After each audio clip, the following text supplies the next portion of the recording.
Okay, so this is kind of, well, this is what this is going to be. I have learned something. Let me send this off. You know, you guys know, I'm kind of a crazy person with gear. And so how do I say this? So the last week, I've been coming in here and I've been overwhelmed and almost like oddly depressed. I don't even know how to explain it. And in the finishing off the studio, I bought like another, like a modded Marshall. I don't even want to mention it, but it's like a new amp. It's very nice. It's very expensive. And I sold a bunch of gear to buy it and buy a bunch of this other gear. But still, I've been stressing it. And it was like, I had like two of these. And, this is my old, Cameron and the other one. And then this, the thing was I was doing blending and it was like Marshall and Marshall. I'm like, I don't even want, like, one is enough. And really what I wanted was, this is so weird, an old like Reverb or an old Dual. And I was talking to my buddy Fluff about a week ago or 5-6 days ago, and he said, you should just pick up an old Reverb. And this, I was talking to him that night. The next morning, this was at the top page of Craigslist here in Nashville. Look at this thing. It's like, it looks practically new. And this is old. This is a 7000 serial number. This is probably like, I don't know, 93, 94. Definitely first year. So, dude brings it over. It's just killer. So here it is. But then I had this other amp that I had stacked up on here. And what was weird was, I don't even know how to explain this, but I would walk in and it was like, this is one thing, right? This is a big wall. I get it. But then this was becoming a wall, and it was very, I got to be honest with you, it was uncomfortable. I didn't like it, and I was like stressing out. I'm like, oh man, I spent too much money, and whatever. So, and I have been in a funk, and I come in here, and the room, there's something about the room's been bugging me, and the other modded Marshall that is new, that was up here, that will remain nameless, is gone.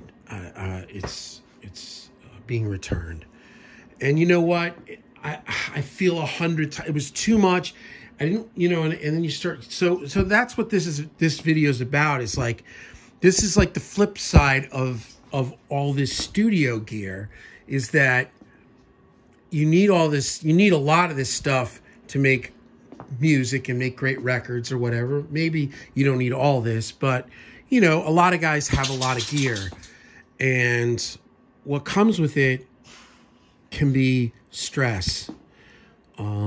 It's like first of all, you own all this stuff, and you gotta, I don't know, it's like alarm systems and insurance and all this stuff, but I don't know. And it, like, I don't know. I just, something about the whole scenario bummed me out.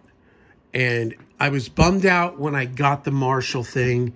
And then when the Mesa Boogie came up on Craigslist, which these amps never are on Craigslist in Nashville. This is just not a Nashville kind of amp, right? Craigslist is full of like deluxe reverbs and Voxes, Morgans, right? Not this. And the thing is, like, if you can avoid it, you'd rather not buy something like this on Reverb, because some of these stink. Some of these old amps, some of these old Mesas, these old Marshalls, they don't sound great. Most of them sound good, and some sound fantastic. So being able to play this was unbelievable. And then playing it was like, whoa. Because, Marshall is like, to me, it's like Marshall's like peanut butter, and this is jelly. And they just go together so perfectly. And now to have a Boogie in here is exciting. Bo's excited. Are you excited, Bo? I know I love you. He's stretching now.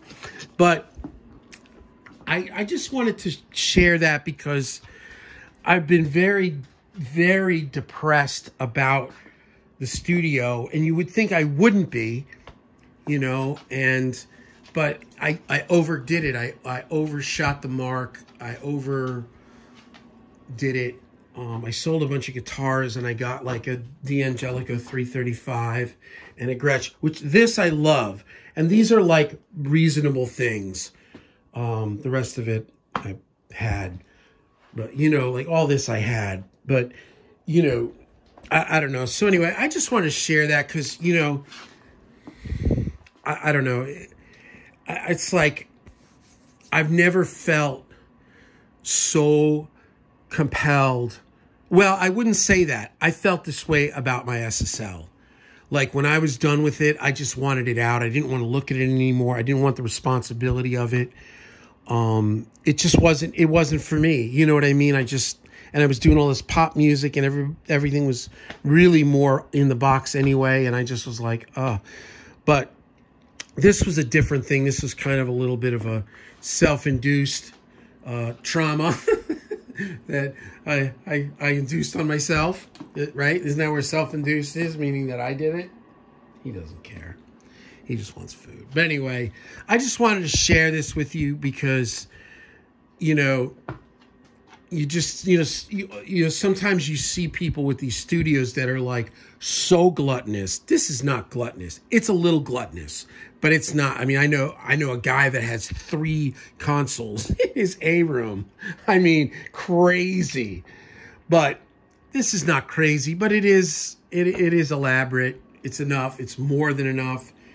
I could do what I need to do with less than this, but you know, I did a pop record all weekend, and I literally used the fractal on everything.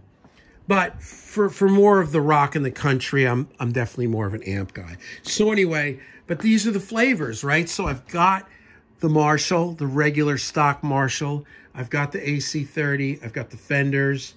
I've got the Matchless. I've got the modded Marshall, and I've got the rectifier.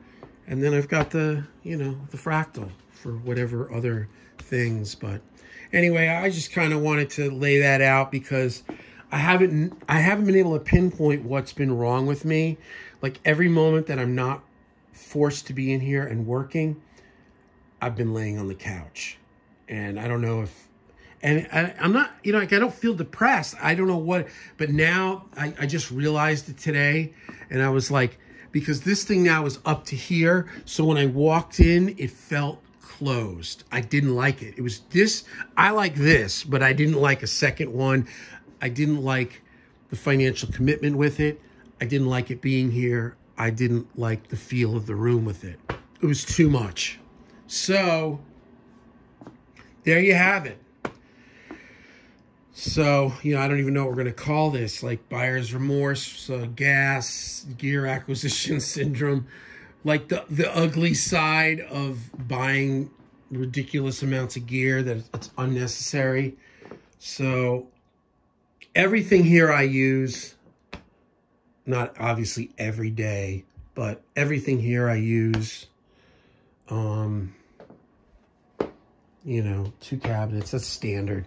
So, you know, it's a little crazy, but it's not. Anyway, I just wanted to share that because I have been, and also I'm like back on the, like, I've been losing weight. So a part of like losing weight sometimes is to simplify your life because, you know, if I'm being gluttonous with food, there's a chance I'm being gluttonous in other areas. So I just want to share that with you guys. I'm going to start doing some videos of amp blending, and I'm going to write a bunch of songs, a bunch of new hard rock tunes, and I'm even thinking about writing some more kind of, I went to see a friend of mine play last night down at 5 Points. She's kind of Americana meets like blues rock, and it was so inspiring, and that's really a lot of what's going on here. So I may even write some tunes like that and put a little group together, you know, like a little trio, simple. Nothing crazy, but definitely there's going to be a rock. There's a rock EP coming out. I'll probably start with 1 song, and then once I get 1 under my belt, like just knock out 4. So that's it. This thing is crazy sounding, especially after just listening to all these Marshalls. Man, this is like the remedy. Like, this is so like, I don't know, man. It sounds freaking amazing. And it was just ironic that that night Fluff says, you should just look for an old, you know, Reverb. And that morning, this guy put it up. And it's like brand new. I mean, and he had just, Fluff had said, you may have to go get something fixed on it. There's a thing called like the LDR. It's the light diode, or I don't know, but it has to do with like the channel switching and the tremolo. And the dude, I didn't even mention it. He said, yeah, he said, I had it in at British Audio and I had the LDRs all replaced to the new updated. So he says, you're set for life. So yeah, but it was really weird that he had said that, and that Fluff had suggested this. And the other thing too is that this is where my love of rectifiers started. Really, like, we had a band in our Hollywood studio that Greg was producing. I was just kind of there, and they were called Drop Sonic. And I just remember the guitars were so amazing. They were kind of like Incubus meets like Breaking. I don't know what they were, but that dude had a Reverb, and I just can't believe this is here. So, you know, if you think, like, I was so excited, and then what happened was I got depressed because I put the other amp up there and I realized that it was too much and it was unnecessary and it needed to go. And yeah, so anyway, what do you think, Bo? You think I made a good choice? He's like, just get a Line 6 pod and call it a day. Tell him like and subscribe. Like and chunky. Oh, I know. That's how I feel. I love you too. You're such a big stinky, though. Oh, look at that beautiful face. Oh.